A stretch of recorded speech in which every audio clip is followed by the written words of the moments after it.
Assalamualaikum warahmatullahi wabarakatuh. Nah, sekarang kita akan masuk ke materi tes tertulis.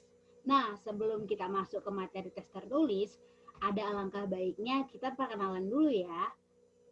Perkenalkan, nama saya Amanda Ajisya Putri dengan NIM 41933111076, kelas Pendidikan Matematika F 2019. Nah, saya berkuliah di Universitas Negeri Medan. Nah, sekarang kita akan masuk ke tes tertulis. Tes tertulis itu apa sih? Tes tertulis adalah tes yang soal-soalnya harus dijawab peserta didik dengan memberikan jawaban-jawaban tertulis. Nah, penulisan tes tertulis merupakan kegiatan yang paling penting dalam menyiapkan bahan ujian. Setiap butir soal yang ditulis harus berdasarkan rumusan indikator yang sudah disusun dalam kisi-kisi. Nah, jenis tes ini dapat dikelompokkan menjadi dua. Yang pertama itu adalah tes subjektif dan yang kedua adalah tes objektif. Nah, sekarang kita masuk ke tes objektif terlebih dahulu. Adapun kaidah penulisan soal subjektif. Materi. Soal harus sesuai dengan indikator, setiap pertanyaan harus diberikan batasan jawaban yang diharapkan. Materi yang ditanyakan harus sesuai dengan tujuan pengukuran. Dan konstruksi, soal menggunakan kata tanya atau perintah yang menuntut jawaban terurai. Ada petunjuk yang jelas tentang cara mengerjakan soal. Setiap soal harus ada pedoman penskorannya. Dan yang terakhir itu adalah bahasa. Rumusan kalimat soal harus komunikatif, menggunakan bahasa Indonesia yang baik dan benar, tidak menimbulkan penafsiran ganda, tidak menggunakan bahasa yang berlaku setempat atau tabu. Nah, adapun ciri umum dari tes subjektif. Yang pertama, bentuk pertanyaan atau perintah yang menginginkan jawaban berupa paparan, kalimat panjang atau uraian. Lalu yang kedua, pertanyaan atau perintah tersebut menuntut memberikan penjelasan, komentar, penafsiran, dan sebagainya.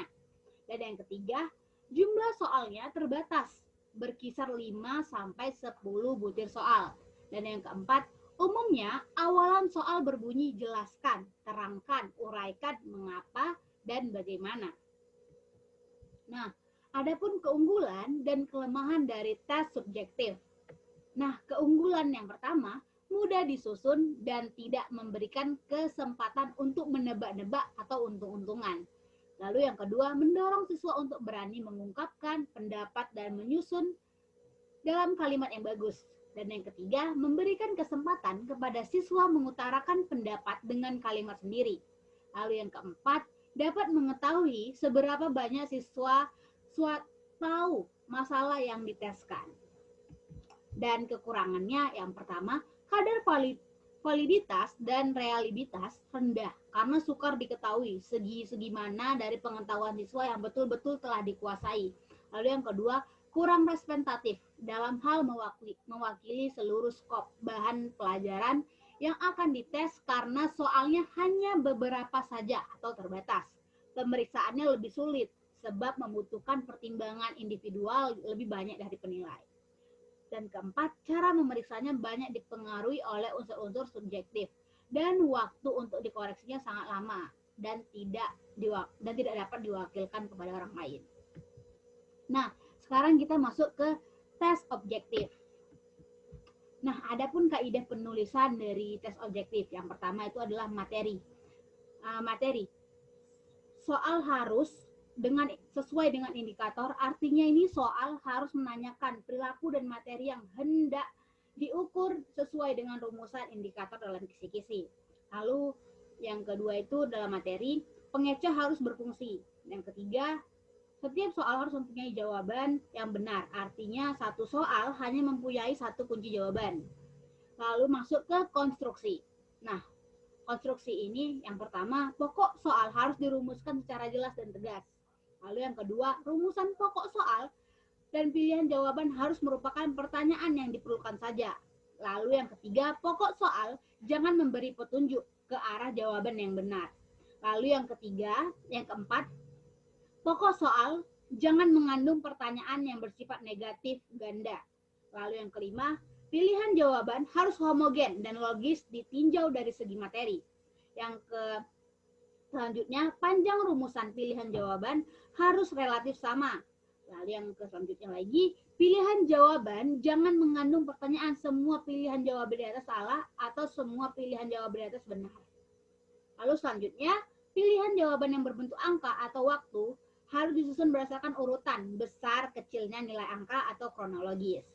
Lalu yang selanjutnya, gambar, grafik, tabel, diagram, wacana, dan sejenisnya dapat pada soal harus jelas dan berfungsi.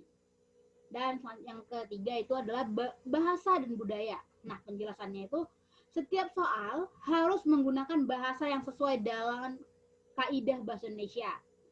Lalu yang kedua, bahasa yang digunakan harus komunikatif. Lalu yang ketiga, pilihan jawaban jangan yang mengulang kata atau frase yang bukan merupakan satu kesatuan pengertian. Nah, adapun kelebihan tes objektif. Yang pertama, mengandung lebih banyak segi-segi positif. Misalnya lebih representatif, mewakili isi dan luas bahan. Lalu yang kedua, lebih mudah dan cepat cara memeriksanya karena dapat menggunakan kunci tes, bahkan alat-alat hasil kemajuan teknologi. Lalu yang ketiga, pemeriksaannya dapat diserahkan orang lain. Dan yang keempat, dalam pemeriksaan tidak ada unsur subjektif yang mempengaruhi. Nah, ada pun macam-macam tes objektif. Yang pertama, fill in. Nah, fill in ini maksudnya adalah bentuk isian. Maksudnya, tes tertulis yang menuntut siswa untuk mengisikan perkataan, ungkapan, atau kalimat pendek sebagai jawaban dari kalimat tidak lengkap. Lalu ada matching test. Matching test itu adalah tes yang memiliki dua jalur yang saling berhubungan. Lalu ada multiple choice. Nah, ini tuh peserta akan diberikan pilihan jawaban di mana jawabannya biasanya hanya satu saja atau lebih dari satu. Dan tuh ada lagi true false test. Nah, tes ini tuh merupakan tes yang item-itemnya berupa sekian penjelasan materi dari saya. Apabila saya ada kata-kata yang salah, mohon dimaafkan. Kepada Allah saya mohon ampun. Wabillahi taufiq wal hidayah. Assalamualaikum warahmatullahi wabarakatuh. Dadah.